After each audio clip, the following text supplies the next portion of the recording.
home yet? No, he's not, but I expect him any minute. Oh, thanks. There we go. Oh, Ed, you shouldn't have done that. You get the dirt all over the people in the street. Why not? It's Saturday. They got to take a bath anyway. Hey, Ralph's usually home by this time, ain't he? Yeah, but he's got to wait for his pay envelope tonight. He's got to stand on line. Boy, and I sure am glad it's pay night. There isn't a cent in the house. You know, I don't know where all the money goes to. Every Saturday night he comes home, he gives me the paycheck. By Monday, the whole thing is gone. For the rest of the week, I got to laugh at all the butcher's jokes so I can buy the meat on credit. Alice, you know what you ought to do? What? Live on a budget like Trixie and me. Every single week she sets aside $5 for clothes, $10 for rent, $2 for gas and electricity, $4 for food. Hey, wait a minute. $4 for food? How can she manage? Very simple. 5 times a week we eat at her mother's. Well, the breadwinner is home. Hiya, Norton. Yes, sir, Ralph. Hiya, sweetie. Hi, honey. That's what I like, a little appetizer before dinner. Oh, by the way, there is the pay envelope. You know, Norton, I just figured it out. It doesn't even pay me to go to work. You know what comes out of my envelope before I get it? Income tax, Social Security tax, unemployment insurance agency tax. I have to pay the union dues. Then she gets it. She pays the grocer, the rent, the butcher, the baker, and I get what's left. Believe me, if I had a hole in my pocket, I wouldn't even bother to sew it up. Well, I gotta go. I gotta get upstairs. Hey, wait a minute. What was that racket was going on up in your apartment last night? Oh, last night, the Grovens were visiting with us. You know, Charlie and his wife always fight. We're sitting around, you know, having a cup of coffee. Yeah? All of a sudden, Charlie's old lady throws a cup at him. Then she hurls the sauce at him. Then Charlie starts to belt her with a spoon. Before you know it, they're fighting, chicken scratch. Well, why didn't you stop? Why should I? Our television set is broke. I had to have something to watch. Norton, you are a mental case. Now go ahead upstairs and get dressed. We go out tonight for a little Chinese food. Oh, that's right. I'll be right down with Trixie as soon as we're dressed in a proper attire. Say, you know, Alice, I don't know about you, but I am starving to death. Oh, me too, Ralph.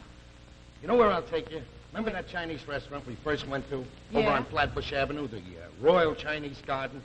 Hey. That's the place. That's kind of a classy place, Ralph. Don't you think it's too expensive? So what? You get good food. All the truck drivers eat there. I'm going to start off with a little wonton soup. Then I'll have some spare ribs, some egg roll, some sub-gum chop suey, some butterfly shrimp, and some fried rice. You know what I could really go for tonight? Some lobster cantonese. And lobster cantonese you will have. And you can be assured that it's going to be good, too. You know, the owner of that place is a personal friend of mine. Oh, yeah? I went to school with him. Good old Irving Shapiro. Well, come on, honey. You better get dressed and get out of there. All right, sweetie. Ralph! What's that? Ralph, What's it say? we regret to inform you that your services are no longer required.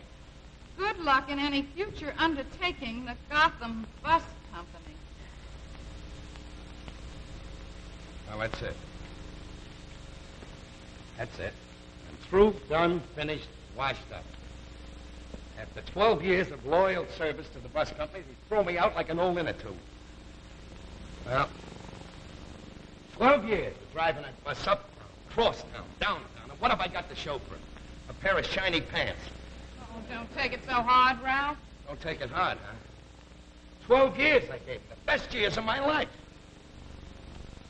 Treated them with the best kind of service beyond any ordinary duty. Drove the bus when I had the flu. I drove it when I had a broken rib. I drove it when my sacroiliac was out of place.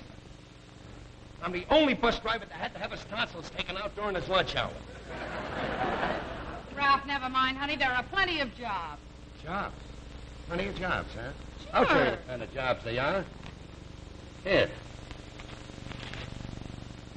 Chauffeur, $25 a week.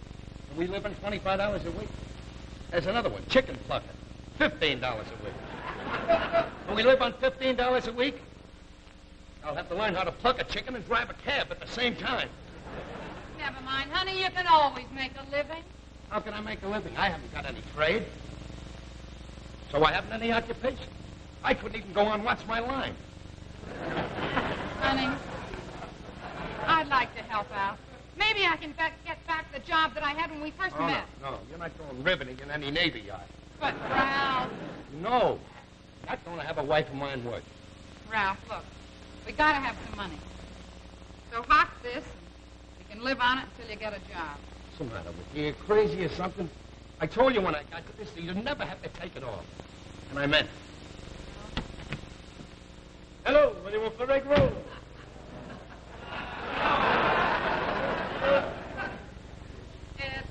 I think you and Trixie better go along without us. What's the matter? You two been fighting again? Nah, I lost my job. Sorry to hear about that, Ralph. Wish I could get your job working with me down the sewers.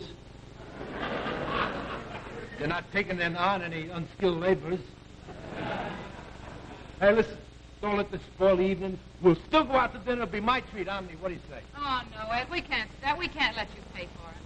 And the way things are now, we got to hang on to the whatever money we have. And how you feel, pal? I remember when I was a kid, my father lost his job. I'd have worked for years. Didn't have nothing. Very poor. I didn't even have a toy to play with. Then I remember one Easter, uncle of mine come to the house, bought me one of those candy rabbits. Boy, I loved it. Played with it, showed it to everybody. Finally, it got so dirty I had to eat it. Well, I'll go upstairs and tell Trixie and I'll go. Ralph, you're a sweet kid. Look, there's only one way we can exist. You gotta go back to your mother and live there for a while. But what about you? Well, I'll get out of town, I'll get another job, and when I make good, I'll send for you. Oh, no, Ralph. Running away isn't the answer, and besides, we're no good apart. Whatever you do, wherever you go, I'm sticking with you. Come in. You got a nerve showing up here what after you did to me today? This is the guy that put that little note in my envelope. Oh. This is the guy that makes out the payroll for the bus company. What's the matter, Ralph? What are you sore at? What am I sore at? I'll tell you what I'm sore at. There. Well, all this says is the gang's going bowling tonight. If you want to go, I'll be by to pick you up. Yeah, but on the other side, it says I'm fired. That's a hot one. We haven't used these forms in years. I just keep them around the office for scrap paper.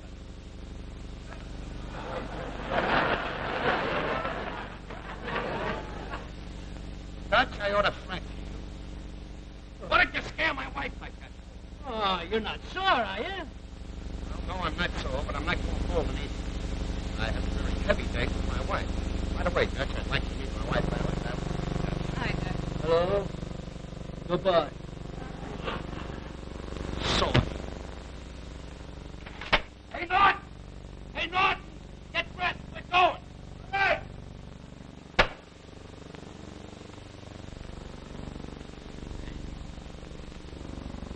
You know, that was pretty nice. You know, about sticking with me and everything. You're just about the greatest. You know that, don't you? Give me a large